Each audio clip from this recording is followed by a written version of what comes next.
into their script. So like, for example, they said, oh, we forgot you had American studies.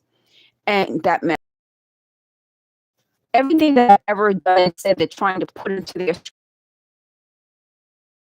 If I said something years ago and I don't agree with it now, then that means I've changed. Or I could have been lying. Okay, meaning like, am I going to sit here and try to play their game of, oh, no, I've never lied. I am going to constantly lie to these people. I tried very hard to tell you exactly what I remember on this channel, because God forbid something happens to me, you guys can refer back to it. I answer to the best of my ability. Does that mean I don't get things wrong? I probably do, and I try to correct it. But I answer to the best of my ability. But to these people, I will be lying up a storm. Why? Because this was how they were going to play the mind game of, I must tell them the truth. Who are they that they deserve the truth? Who are they? So the other big deal is that they're upset because I'm talking freely about a lot of things that they didn't expect me to talk about. I don't know why. So one of the lies that they said, like I said, they lie so much. I think part of the mind game is for them to lie to me, and I have to be truthful to them. But what they lied about was that I don't, oh, hi, welcome to the person watching, is that I don't, I was always alone, and I wasn't in a public place. I worked in public places. It was so normal for me. And a lot of those places had security cameras and all sorts of things. So it would be abnormal for me to not have people watching me. So the idea that they're going to say that during the years that I was working and being recorded and being watched, they caught something that no one else caught is ridiculous. I've shown you I wasn't doing anything wrong. But then they said something that was really weird. They said, well, if once I get home, I say or do something that doesn't match what I said and did at work, then I'm living like a double life. Wouldn't you have said it at the time? I mean, we're talking about things that happened 2000 something, 2016. Wouldn't you have said it at the time? You wouldn't wait a decade or more. And that's part of this. It's not just the surveillance. It's not just the talking. It's the holding something you felt at the time. Unlike, and I work with adults, I don't work with children. You're adults. If you feel something at the time, discuss it at the time. Don't hold it until, this is the perfect opportunity for me to spring this on you, and so you can be caught off guard. That's what I'm saying. That's the difference between how adults function. So they said something really powerful today. They said that I stand up for women. I don't know if I always stand up for women, but I think when I feel that a woman is being mistreated, I stand up for women. But a lot of people do that. I don't think it's a big deal. But what I do think is a big deal is when people target women because we're easy targets. Do you see the difference? Meaning, if a woman is being targeted because she's an easy target, that really bugs me. A woman who's a strong woman who has her, life together, has her own thing, and you target her, maybe I'll stand up for her, maybe I won't. I'm not sure. But a vulnerable woman that you're taking advantage of, then I'm definitely going to stand up for her. And that's what I'm saying. There's something in them that takes advantage of people when they are at their worst. That's a different personality trait. And when you deal with people who target people who are vulnerable and at their lowest point in life, why wouldn't I stand up for that person? A lot of other people stand up for those people. So it's really, to me, something that, if we're going to get into why they hold information, I think they held it because I was at a lower point in my life. That's what I think.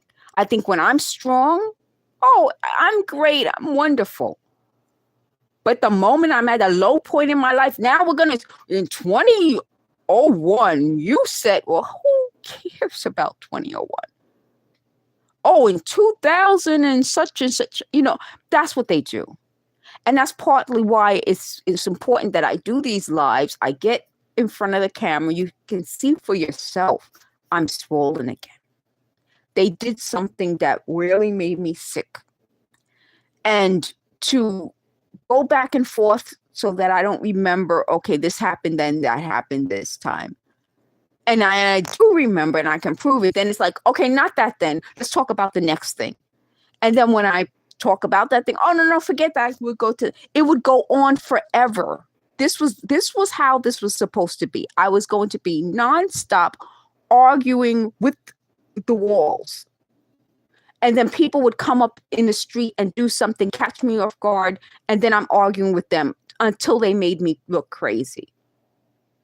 So the last point I want to make, then I'm going to shut this live off, but you notice I'm dressed. So I'm going to come on and I'll be dressed and we'll just start like talking about topics.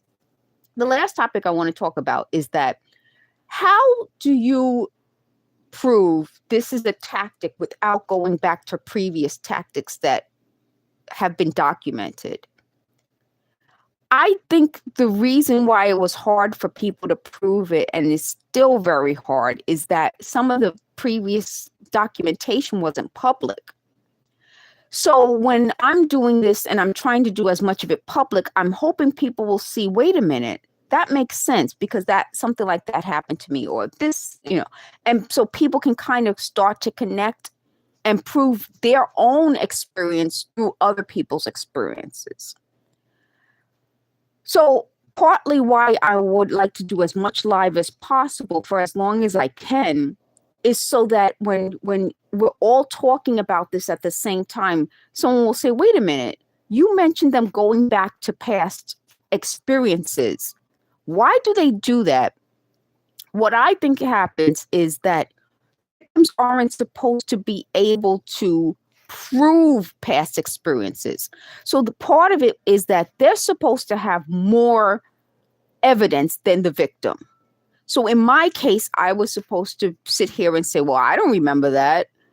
Fortunately, like I've been saying before, I've been trying to document my own life story for a long time. And one thing is that we used to get, when I was growing up, a lot of things, like we used to mark a lot of like occasions and events with paperwork, parties.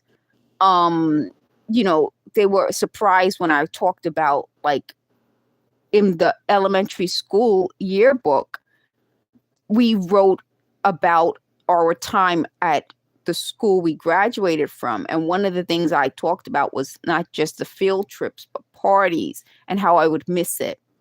And I'm going to use that little picture that I have in an upcoming video, a short. And they said something like, well, if that were a lie, they would have corrected it at the time. My question to them is, why would I have lied at the time if I'm a child? Like, I graduated from elementary school at 13, and I think that was written when I was about 12. Why would 12-year-old me lie and put it in a yearbook? Would that make sense? But if you think about it, if they wait until I'm 52 to say that, or maybe there would be people who will say, maybe she did lie when she was 12.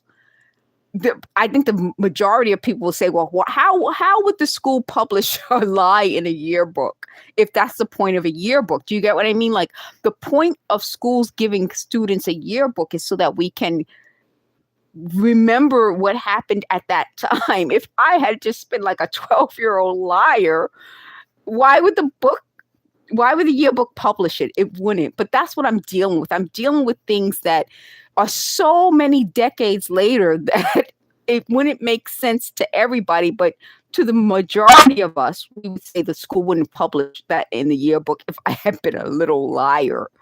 But that's my point. I would have to go over every single thing with them. And I'm not feeling well enough to do it anymore. Thank you for watching, and thank you for your support and your comments. Thank you.